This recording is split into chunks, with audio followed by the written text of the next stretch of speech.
Selamat siang investor, kembali bersama saya Melina dari Mexico Futures. Pada kesempatan kali ini kita membahas berita apa saja yang mempengaruhi pasar. Dimulai dari berita saham, rata-rata saham utama di bursa saham Wall Street berakhir lebih tinggi pada perdagangan Jumat waktu setempat atau Sabtu waktu Indonesia Barat, didukung oleh data ketenagakerjaan Amerika Serikat yang lebih baik dari perkiraan. Meski demikian, pandemi COVID-19 yang masih menghantui pergerakan bursa saham Amerika Serikat.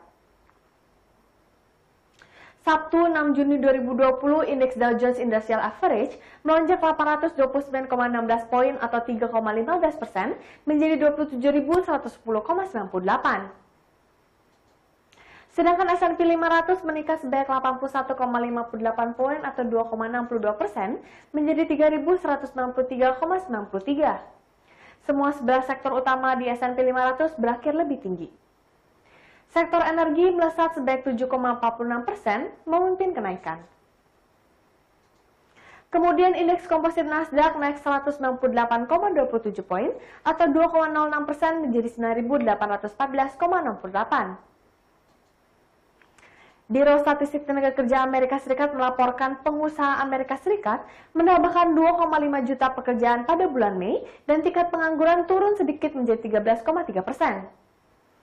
Ekonom yang disurvei oleh Dow Jones memperkirakan penurunan lebih dari 8 juta pekerjaan dan tingkat pengangguran hampir mencapai 20%. Adapun perbaikan tersebut mencerminkan dimulainya kembali kegiatan ekonomi terbatas yang telah dibatasi pada bulan Maret dan April karena pandemi COVID-19 menurut biro tersebut. Tingkat pengangguran sebelumnya melonjak ke rekor 14,7% di bulan April dan angka tersebut datang satu hari setelah Departemen Tenaga Kerja mengatakan klaim pengangguran awal Amerika Serikat tercatat 1,877 juta dalam pekan yang berakhir 30 Mei, melebihi perkiraan Dow Jones yang sebanyak 1,775 juta. Dengan kenaikan Wall Street akhir pekan lalu, perhatian investor kini tertuju pada kebijakan Federal Reserve pekan ini. Bank Sentral Amerika Serikat tersebut diperkirakan akan menggunakan berbagai amunisi untuk mendukung pemulihan perekonomian Amerika Serikat. Sementara itu, berbagai negara sudah mulai melakukan normalisasi setelah sempat melakukan pembatasan kegiatan sosial dan ekonomi untuk membendung penyebaran virus. Beralih ke Bursa Asia dibuka menguat pada perdagangan Senin hari ini, ditopang oleh pemulihan ekonomi di Amerika Serikat dan data pertumbuhan ekonomi Jepang.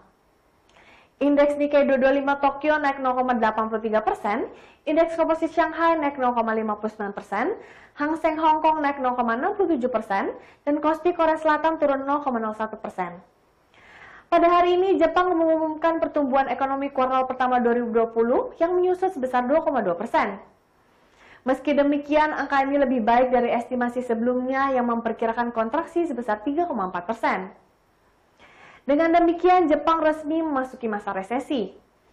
Pada kuartal 4 tahun lalu, perekonomian Jepang mengalami kontraksi sebesar 7,2% akibat kenaikan pajak penjualan dan perang dagang Amerika Serikat dengan China. Resesi ditandai dengan kontraksi selama 2 triwulan berturut-turut, merupakan perekonomian Jepang tampaknya akan tambah buruk seperti yang diindikasikan oleh data ekspor, manufaktur, dan tenaga kerja di bulan April. Beralih ke bursa lokal, indeks harga saham gabungan diproyeksi menguat pada perdagangan Senin hari ini. Penguatan indeks saham akan ditopang rilis data cadangan devisa bulan Mei 2020. Para analis mengatakan indeks menunjukkan pola penguatan jangka pendek. Jelang rilis data cadangan devisa pada hari ini akan turut mewarnai pola gerak IHSG. Pada akhir April 2020, Bank Indonesia mencatat cadangan devisa mencapai 127,9 miliar US dollar. Posisi tersebut meningkat dibandingkan dengan akhir Maret 2020 yang hanya sebesar 121 miliar US dollar. Selain rilis cadangan devisa, selanjutnya laju IHSG akan ditopang oleh kembalinya arus modal asing ke pasar. Sebab ekonomi Indonesia cenderung stabil di tengah pandemi virus corona. Maka diprediksi IHSG akan melaju di rentang 4.811 hingga 5.089. Sentimen yang akan mendorong penguatan IHSG ke level psikologis adalah penguatan nilai tukar rupiah. Rupiah berada di posisi 13.877 rupiah per dolar Amerika Serikat pada perdagangan pasar spot akhir pekan lalu. Rupiah tercatat menguat 218 poin atau 1,54% dari yang sebelumnya 14.095 rupiah. Sementara itu, Organisasi Negara-Negara Pengekspor Minyak atau OPEC dan sekutunya sebuah kelompok yang dikenal sebagai OPEC Plus diperkirakan mengadakan pertemuan melalui konferensi video pada Sabtu waktu setempat. Pedagang bertaruh bahwa kelompok tersebut akan setuju untuk memperpanjang penurunan produksi bersejarah saat ini. OPEC Plus sepakat pada bulan April untuk memangkas produksi sebesar 9,7 juta barel per hari untuk Mei dan Juni dikarenakan pandemi COVID-19 yang merusak permintaan. Pengurangan tersebut dimaksudkan untuk dikurangi menjadi 7,7 juta barel per hari dan bulan Juli hingga akhir 2020.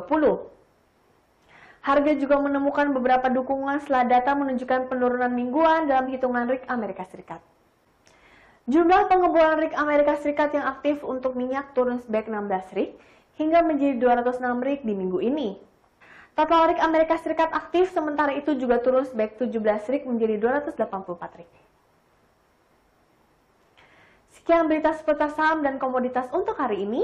Saya Melina pamit undur diri. Terima kasih dan sampai jumpa lagi.